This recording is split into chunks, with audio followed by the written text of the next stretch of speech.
आप कीजिए, फिर मैं बोल दूंगी बीच में। हाँ, चालू करिए।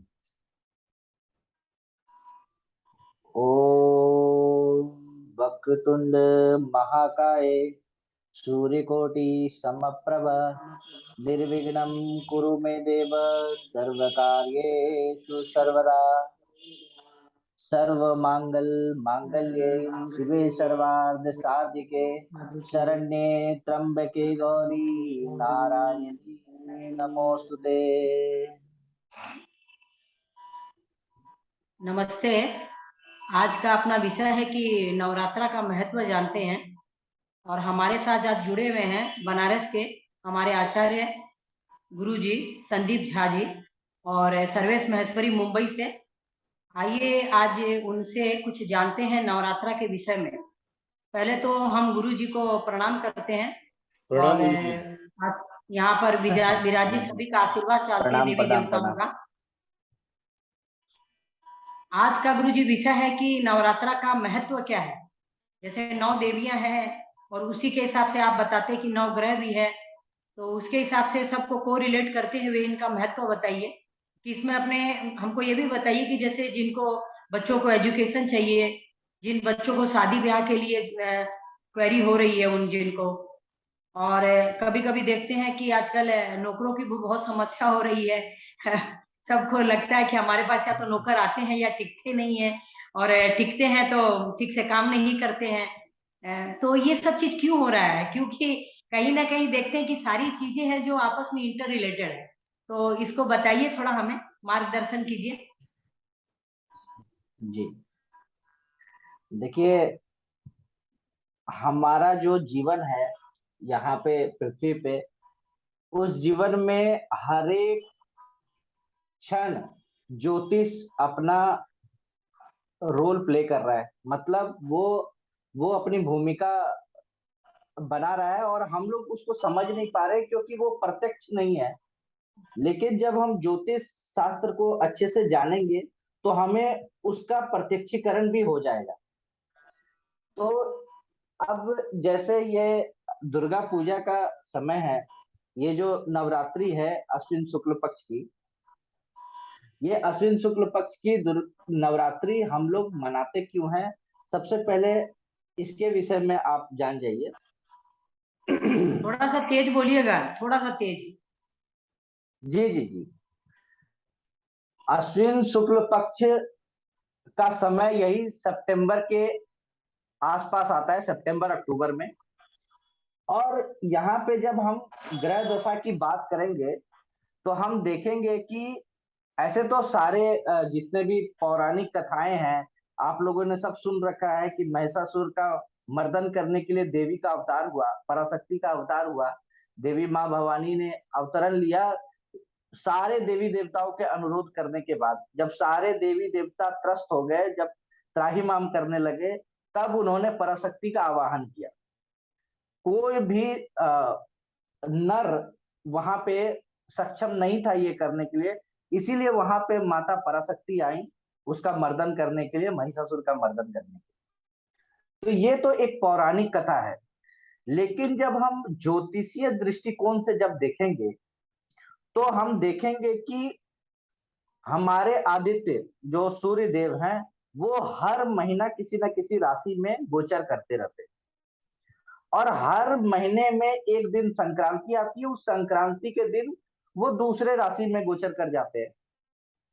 अब हमारे हमारे ज्योतिष में कुंडली होती है और उसमें 12 राशियां होती है, और उन्हीं 12 राशियों में 12 बार संक्रांति आती है, 12 बार सूर्य देव को एक भाव से लेके दूसरे भाव में गोचर करना पड़ता है।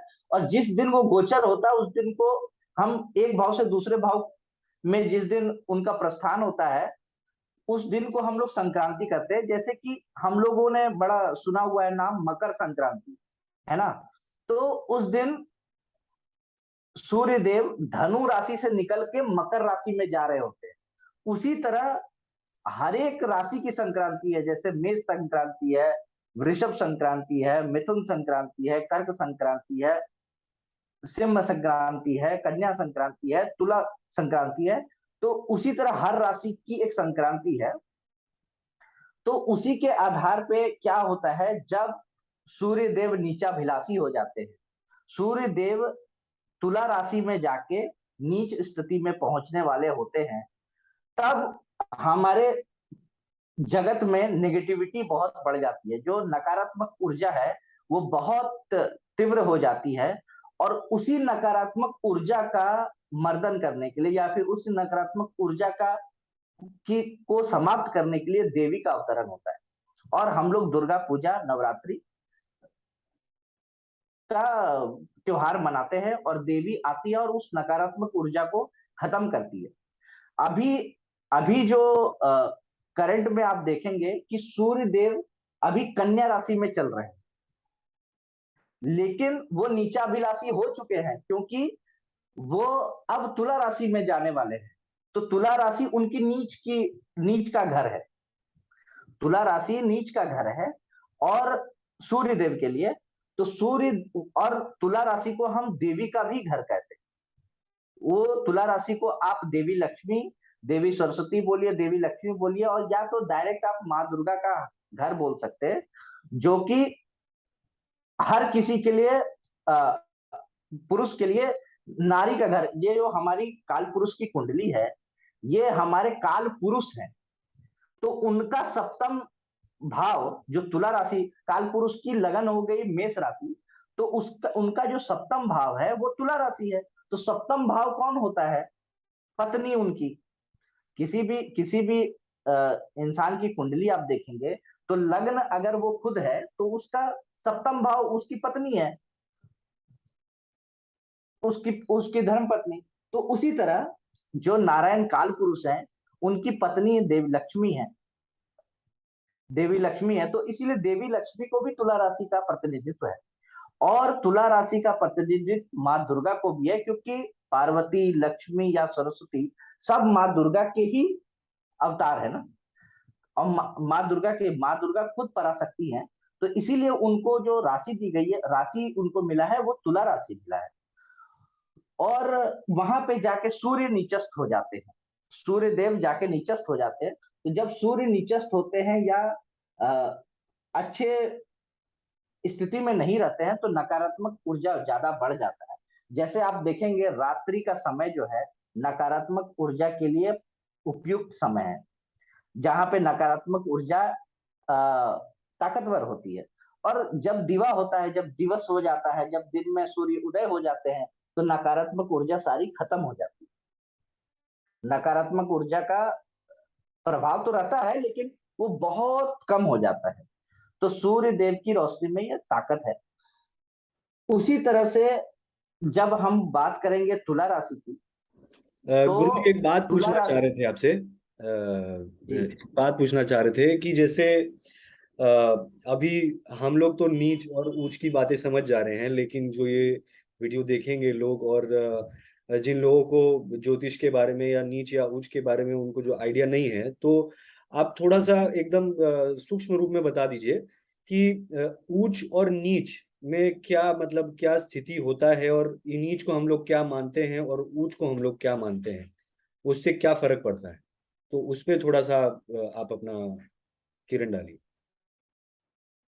देखिए, जितने भी नवग्रह है ना, उनका कोई ना कोई उच्च का घर या नीच का घर दिया हुआ है उनके कारकत्व के हिसाब से। अगर आप इसको उदाहरण के तौर पे आप समझ जाइए। आप पंडित हैं सब मान लीजिए, और पंडित को हम कसाई के मोहल्ले में ले जाएं या कसाई की दुकान पे खड़े कर दे। पंडित का उच्च का घर कौन सा है? पंडित का घर, पंडित को कहाँ पसंद है रहना? पंडित को मंदिर में रहना पसंद है, तो वो मंदिर में रहेगा, पुजारी मंदिर में रहेगा। उसको कसाई के घर में उसका कोई काम नहीं। कसाई के घर में तो वो अनकंफर्टेबल मतलब हो जाएगा ना। उसी तरह ग्रह का भी अपना अपना घर है, उच्च का और नीच का। तो ये जो तुला राशि है ये भोग की राशि है। और आत्मा जो हमारे सूर्य देव है वो आत्मा है। आत्मा को भोग से मतलब नहीं है। भोग तो हमारे शरीर और मन की चीजें हैं, मन से संबंधित। आत्मा को भोग से संबंधित, आत्मा को भोग से मतलब नहीं है। तो जी जब भोग की राशि में पहुंचता है, पहुंचते हैं सूर्यदेव तो वो नीचस्थ हो जाते हैं। ठीक है, तो इसीलिए आत्मा, इसीलिए तो बोला जाता है कुंडली में 12 घर है, कोई भोग की राशि है, कोई मोक्ष की राशि है, तो आत्मा को तो मोक्ष से मतलब है, हाँ, एक आत्मा को मिनट तो में मोक्ष चाहिए। कुछ पूछना चाहूंगी कि जैसे अपने ये अभी नवरात्रा के हिसाब से अपने जो 9 ग्रह होते हैं, 9 देवियां होती है, उनका थोड़ा तारतम्य बता दीजिए कि उनका आपस में इंटर रिलेटेड क्या है, वो थोड़ा बताइए। हमारे हमारे नौ दुर्गा जो है, 9 रूप जो माता का है, वो प्रथम रूप जो है माता शैलपुत्री का है, और प्रथम रूप जो माता शैलपुत्री का है वो चंद्रमा को नियंत्रित करती है। द्वितीय रूप माता ब्रह्मचारिणी का है, वो मंगल ग्रह को नियंत्रित करती है। तृतीय रूप माता चंद्र घंटा का है, वो शुक्र ग्रह को नियंत्रित करती हैं। चौथा रूप हाँ, माता कुष्मांडा का है, उनके नाम से ही आपको पता चल जाएगा, कुष्मा अंडा, कुष्मांडा तो मीन्स ऊष्मा का एक अंड, तो ऊष्मा का अंड क्या है? सूर्य। तो कुष्मांडा जो माता है वो सूर्य देव को नियंत्रित करती हैं, और आदित्य को।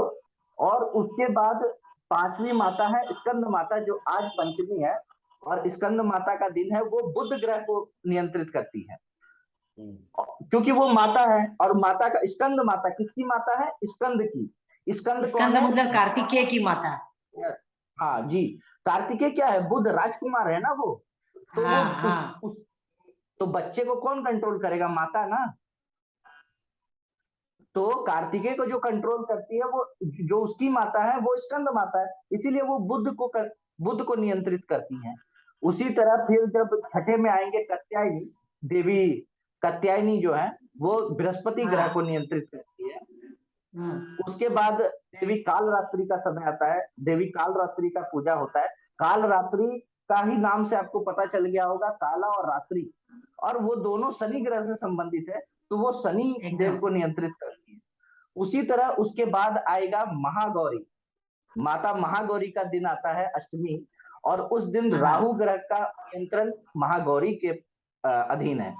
और फिर आता है देवी सिद्धिदात्री, सबसे लास्ट में देवी सिद्धिदात्री केतु ग्रह को नियंत्रण करती है। और केतु अंतिम में, इसीलिए हर समय अंतिम में इसीलिए आता है कि केतु मोक्ष का कारक है। और जो है ना, माता सिद्धिदात्री जो है अंतिम, और कुंडली में भी आप देखेंगे मोक्ष की राशि सबसे अंतिम आती है, मीन राशि। ठीक है, तो उसी तरह माता सिद्धिदात्री जो है वो केतु को नियंत्रित करती है। तो अगर किसी को भी किसी भी ग्रह से संबंधित दिक्कतें आ रही है, तो वो सीधे सीधे देवी का आराधना पूजा करके उस ग्रह को नियंत्रित कर सकता है और लाभ उठा सकता है। जैसे अभी ये बोला जा रहा था कि माता कात्यायनी के लिए, मतलब शादी ब्याह के लिए माता कात्यायनी की ज्यादा पूजा की जाती है, तो वो तो गुरु ग्रह के मतलब रिलेटेड है। तो उसमें जैसे पढ़ाई लिखाई करने वाले बच्चे भी को भी गुरु की आवश्यकता होती है, तो मतलब कात्यायनी माता की ज्यादा पूजा करनी चाहिए, उस पर थोड़ा बताइए। देखिए, जहां तक की शादी और ब्याह का बात है, वहां दो ग्रह बहुत ज्यादा प्रधान है, वो है एक शुक्र और एक गुरु, दोनों। जी। तो शुक्र शुक्र की देवी है देवी चंद्र घंटा, और गुरु को नियंत्रित जो करती है देवी, वो देवी है माता कात्यायनी। तो इसीलिए हम्म। कात्यायनी का पूजा, और अभी आप ऐसे भी नॉर्मल लोक भाषा में भी आप बात करेंगे तो कन्या की अगर शादी होनी रहती है, कन्या के लिए शादी के लिए सबसे जो प्रमुख ग्रह है वो बृहस्पति है, गुरु। देवगुरु बृहस्पति, देवगुरु बृहस्पति। हम्म। इसीलिए देवी हम्म। कात्यायनी की जब पूजा की जाती है तो देवगुरु बृहस्पति अच्छे हो जाते हैं। हम्म। और देवगुरु बृहस्पति सिर्फ विवाह के कारक ही नहीं है, वो ज्ञान, वो गुरु हैं, वो ज्ञान के भी कारक है। इसीलिए जो पढ़ने वाले विद्यार्थी गण हैं उनको माता कात्यायनी की पूजा करने से उनका ज्ञान अलग लेवल का हो सकता है, उनको ज्ञान मिल सकता है, उनको गुरुओं का सानिध्य मिल सकता है। तो कात्यायनी देवी का इतना बड़ा महिमा, हम लोग तो बहुत छोटे लोग हैं, हम लोग बहुत कम शब्दों में बात कर रहे हैं। और लेकिन उनकी महिमा इससे भी अपरंपार है। हम लोग तो एक दो टॉपिक को उठा के बात कर रहे हैं, लेकिन माता एक कत्यायनी मेरे की को पूछना पूजा था के कि जैसे आजकल लोग धन के रिलेटेड बहुत कई बार परेशान हो जाते हैं व्यवसाय को लेके, तो उस पे थोड़ा सा चर्चा कीजिए कि व्यवसाय है, जॉब है या धन है, मतलब माध्यम तो एक ही है, तो उसके लिए अपने कौन सी देवी के लिए कौन से ग्रह को अपने उनकी पूजा आराधना करनी चाहिए कि जिससे अपने जीवन में ठीक से सुचारू रूप से चल सके। देखिए, जो व्यवसाय है वो सीधे सीधे सप्तम भाव से संबंध रखता है। व्यवसाय हमारा सप्तम भाव है, और हमारा जो कर्म कर्म। क्षेत्र है, हाँ, कर्म भाव जो है वो शनि 10वां। देव का भाव है, 10वां भाव। तो वहां पे आप जब व्यवसाय की बात करेंगे, ऐसे तो नवदुर्गा को पूजा जो करता है उनको खाली व्यवसाय नहीं, सारे जगह से लाभ मिलता है। तो अगर हम जैसे बात करें तुला राशि की, जो सप्तम भाव है काल पुरुष की कुंडली की, वो व्यवसाय का घर है, और इसीलिए देवी का पूजन करने से सबसे पहले व्यवसाय ठीक हो जाता है। क्योंकि देवी को जो है तुला राशि का प्रतिनिधित्व ऐसे माना गया करने के, तुला राशि का प्रतिनिधित्व देवी करती है। इस वजह से वहां पे, इसीलिए हम लोग, आप रोजमर्रा की जीवन में भी देखिएगा, आप इसको बराबर देखिएगा, जिनका पारिवारिक जीवन अच्छा है, मतलब जिनका वैवाहिक जीवन अच्छा है, उनका व्यवसाय भी बढ़िया चलता है। और जिनका व्यवसाय गड़बड़ हो जाता है, तो इसका सीधा सीधा मतलब है पारिवारिक जीवन वो गड़बड़ कर देगा। अगर आपके पास धन नहीं आएगा तो आप घर नहीं लेके जा सकेंगे, और वहां पे कला कलेश होगा। और अगर आप घर में पारिवारिक जीवन अच्छा नहीं है आपका, आपकी पत्नी सही नहीं है, आपको खाना बना के टाइम पे नहीं दे रही है, तो आपका व्यवसाय गड़बड़ा जाएगा। सीधा सीधा संबंध ये है।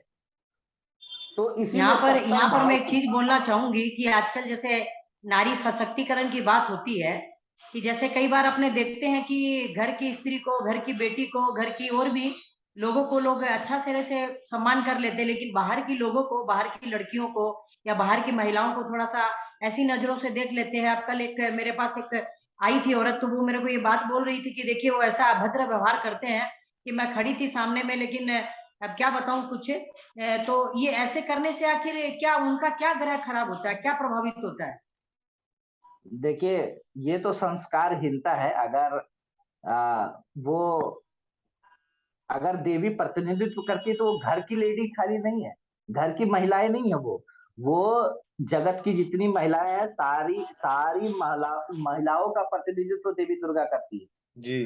तो सबसे पहले जब आप नारी का सम्मान नहीं करेंगे ना, तो सबसे पहला ग्रह जो खराब होगा वो आपका शुक्र हो जाएगा। सबसे पहला शुक्र खराब हो जाएगा, और शुक्र खराब होगा तो शुक्र सांसारिक भोग विलास, जितने भी भोग है ना, शुक्र जितने भी लग्जरी है, सब शुक्र है। आपको जितने तरह के सुख है ना, सांसारिक सुख, सब शुक्र है, और उसमें कहीं ना कहीं कमी आ जाएगी। अगर पैसों से कमी नहीं आएगी तो आपके शरीर में शुक्र से रिलेटेड प्रॉब्लम हो जाएगी, शुक्र से संबंधित बीमारियां हो जाएंगी आपको। ठीक नहीं, है। कई बार ऐसे और देखने के लिए आता है कि जैसे अपनी बेटी को तो मान लिया कि कन्या का पूजन भी हो रहा है, लेकिन कहीं कोई मेड की बेटी आ गई उनके सामने में भी, मैं कल एक जन से सुन रही थी कि वो बोल रही कि मैं काम कर रही हूँ, और वहीं पर खड़े होकर उन्होंने लघु शंका कर दी सामने सामने में। तो ये सब क्या दर्शाता है, आखिर क्यों ऐसा चीज करते ये हैं? बाद में उन्हीं के ये मतलब अपनी बेटी को मान दे रहे हैं, तो कहीं ना कहीं इसका संबंध उनके घर गृहस्थी में भी पड़ता होगा।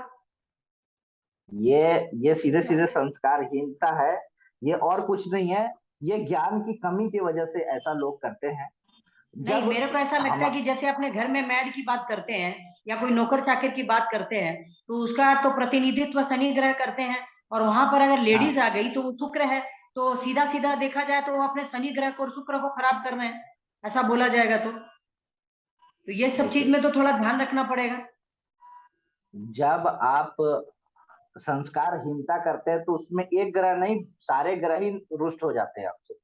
तो आपको संस्कार संस्कार को मेंटेन करना ये आपकी ड्यूटी है। और संस्कार हमारे माता पिता ही सिखाते हैं, और हमारे धर्म, माता पिता को भी संस्कार कहाँ से आते हैं? धर्म शास्त्रों से। तो धर्म से विमुख होंगे तो आपको संस्कार कौन बताएगा क्या सही और क्या गलत है? ये तो हमारे धर्म शास्त्री ही है ना जो हमें बताते हैं क्या सही और क्या गलत है।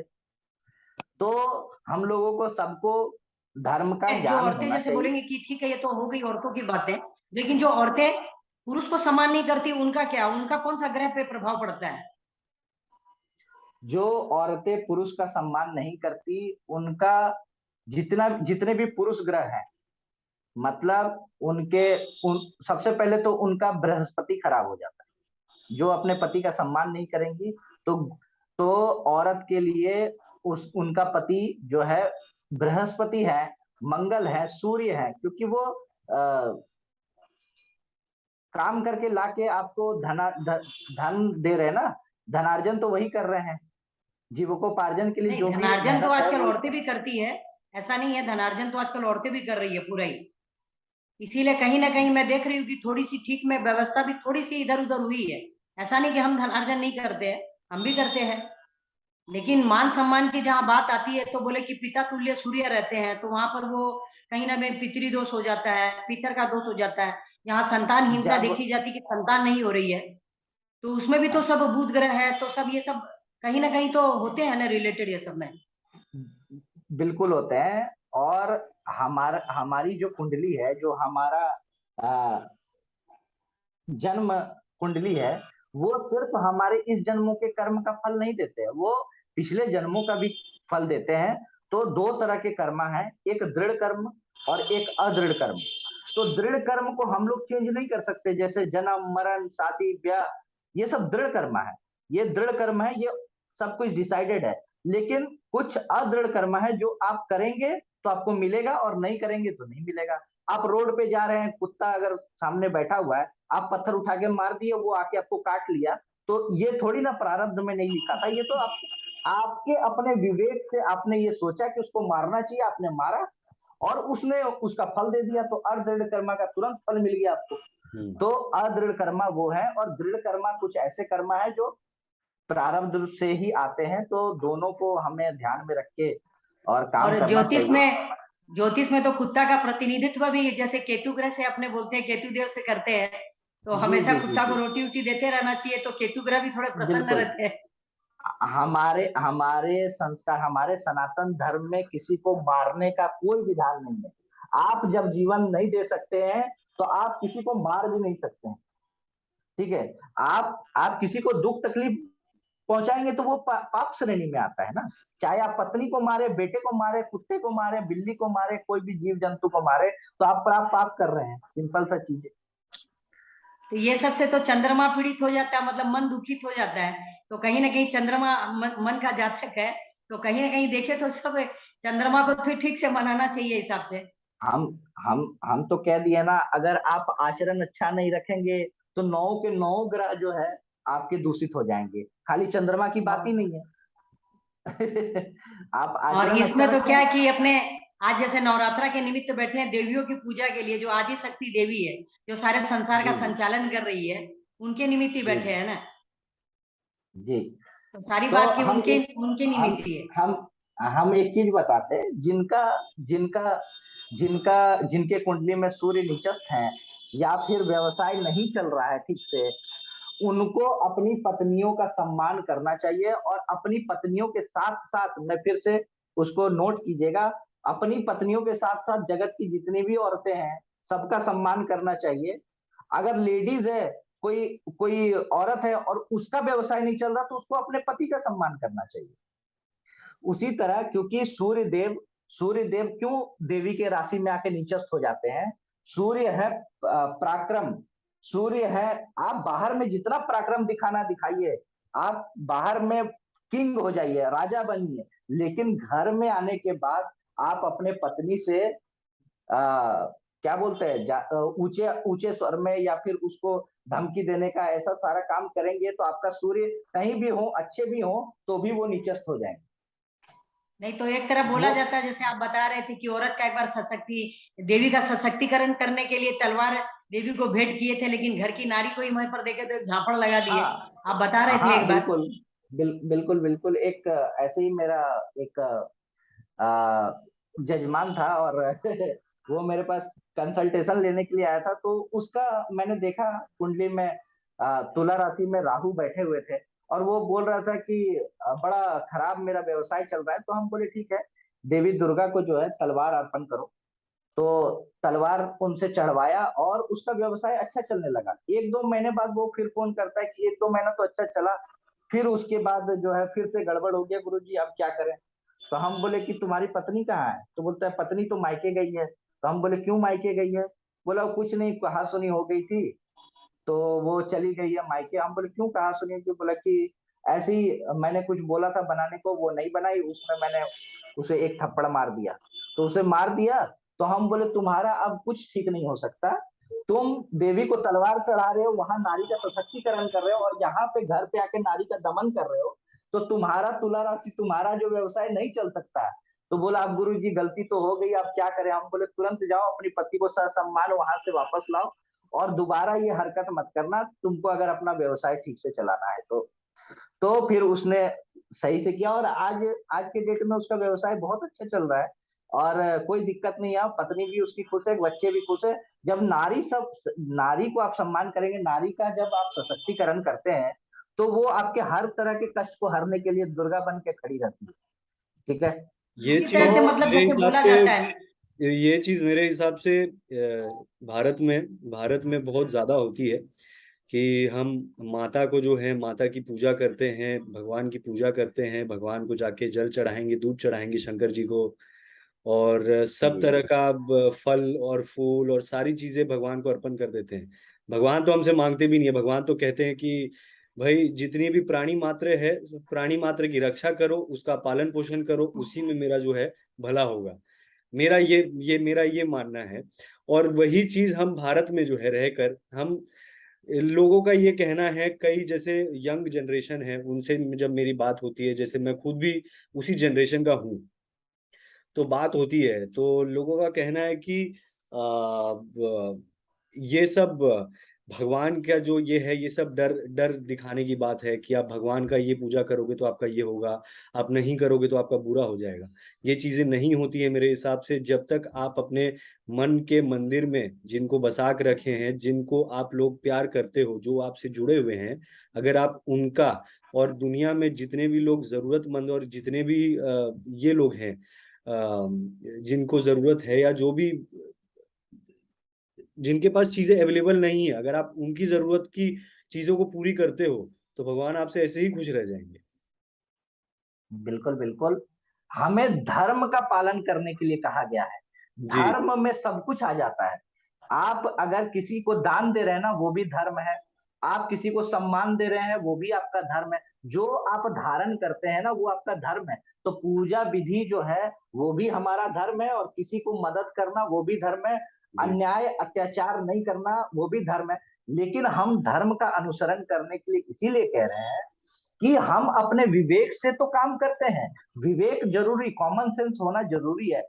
कॉमन सेंस जब होगा तो आपको किसी हद तक धर्म की जरूरत नहीं पड़ेगी, आप अपने कॉमन सेंस से काम करेंगे। लेकिन एक समय आएगा जब आपको सही और गलत में फर्क करना पड़ेगा ना। ये जो आपका कॉमन सेंस जो आ रहा है ना, ये भी धर्म से ही उठ के आ रहा है।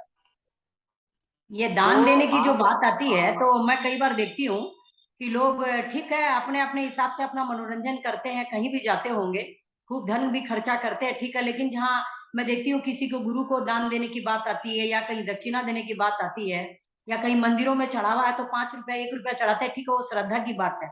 लेकिन और भी सब चीजों में लोग खर्चा करते हैं, तो कहीं ना कहीं बोलते हैं कि अरे पंडित इतना ले लिया, ये कर लिया, ये सब शब्द भी कई बार बोलते हैं। तो मेरे को ऐसा लगता है कि इससे थोड़ा गुरु ग्रह प्रभावित होते हैं। लेकिन दान देने के समय बिल्कुल में लोग पीछे क्यों हट जाते हैं? क्या उनको ऋण का डर नहीं लगता है कि वापस अगला जन्म में आके अगर वो किसी से कुछ लिए है तो उनको अगला जन्म आके चुकाना ही पड़ेगा ये सब चीज? लेकिन ये लोग आखिर क्यों ये सब नासमझी में अगर अभी तक हो रहे हैं कि बहुत पैसे वाले लोगों को भी मैं देखती हूँ कि पंडित को देने के नाम से वो लोग 5,000 10,000 में भी शादी के समय में हाथ खींच लेते हैं। और सबको मालूम है कि आजकल शादियों में क्या चल रहा है कि अनावश्यक रूप के खर्चे हो रहे हैं सब चीजों। अरे ठीक है ना भाई, कीजिए, आप अपना मनोरंजन करने के लिए कौन मना किया कि भाई हम उसके भी घर में खाए हैं तो हमको खाना खिलाना है, और देखें तो कहीं पर कुछ और ही चीजों की व्यवस्था हो रही है, तो जहाँ पंडितों की बात आती है वहां पर लोग पीछे हो जाते हैं। एक पंडित जी सुपारी मांग रहे हैं तो तुरंत बोल देते कि अरे पंडित जी हम भूल गए, और देखेंगे जाएगा तो 6-6 महीना तक शादियों की तैयारी होती रहती है। तो ये सब आखिर क्या चीज को प्रभावित कर रहा है ये? क्योंकि पहले तो ऐसी ये व्यवस्था नहीं थी, आजकल ऐसा क्यों हो गया है? आज आज आज आजकल आप लोग भी खुद देख रहे हैं कि धर्म का पलड़ा कमजोर हो रहा है, लेकिन धर्म कभी हारेगा नहीं, ये भी बात निश्चित है। लेकिन धर्म का पलड़ा कमजोर हो रहा है। लोग अब धर्म शास्त्र पढ़ने के बजाय फेसबुक, ट्विटर और वेब सीरीज देख रहे हैं, लेकिन उनको अब रामायण महाभारत से कोई मतलब नहीं है। अब जहां तक दान की बात आती है ना, तो दान में एक चीज बताते हैं।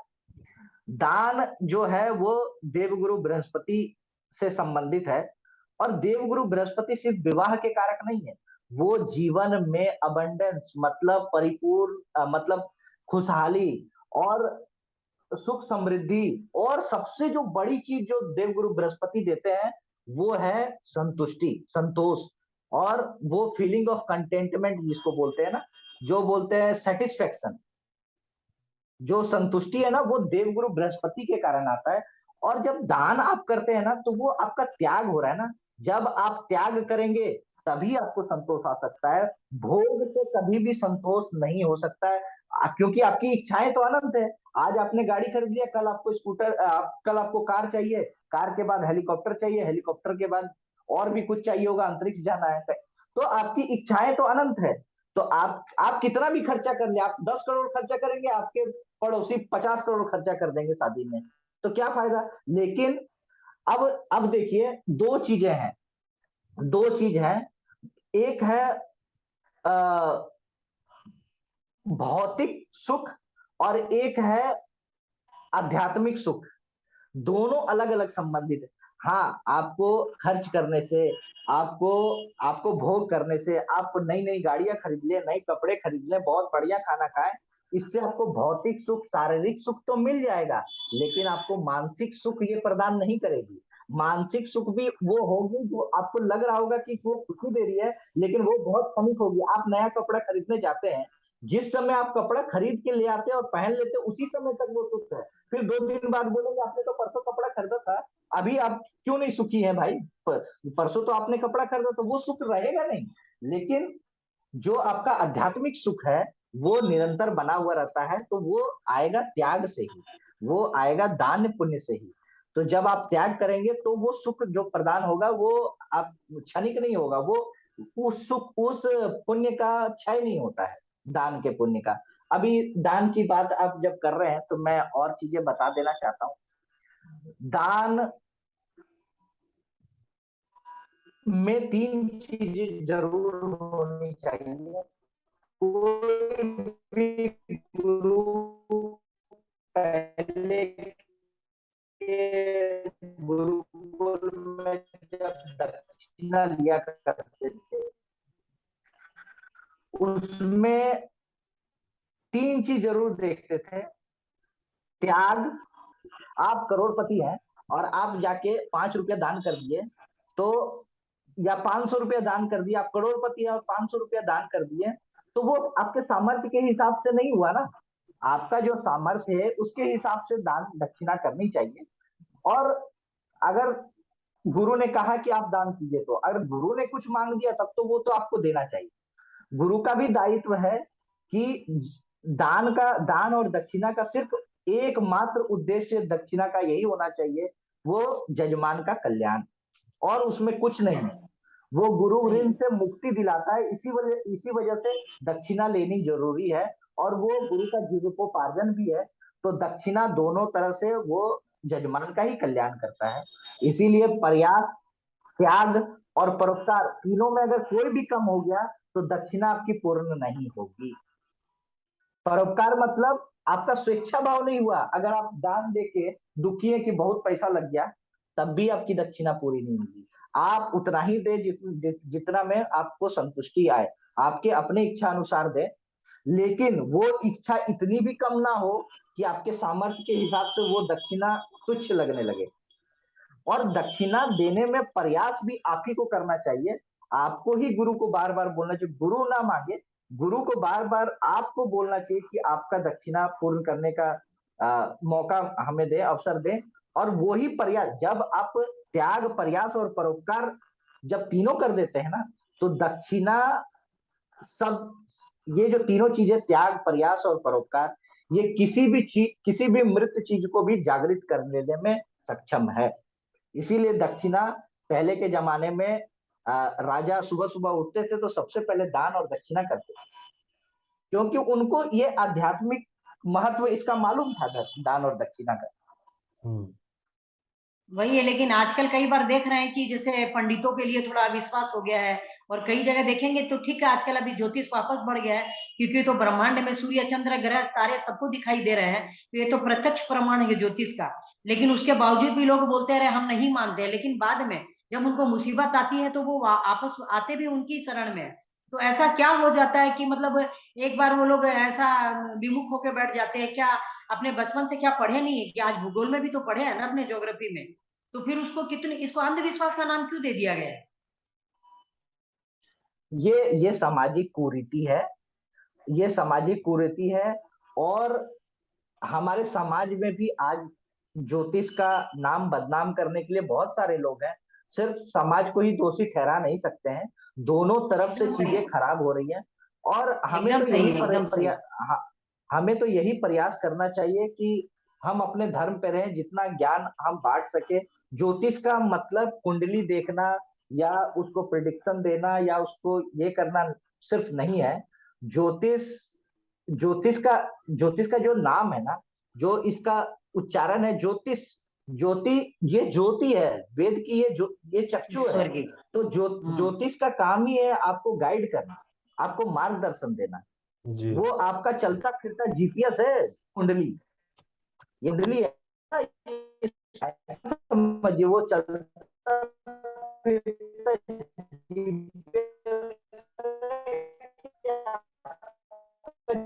जीवन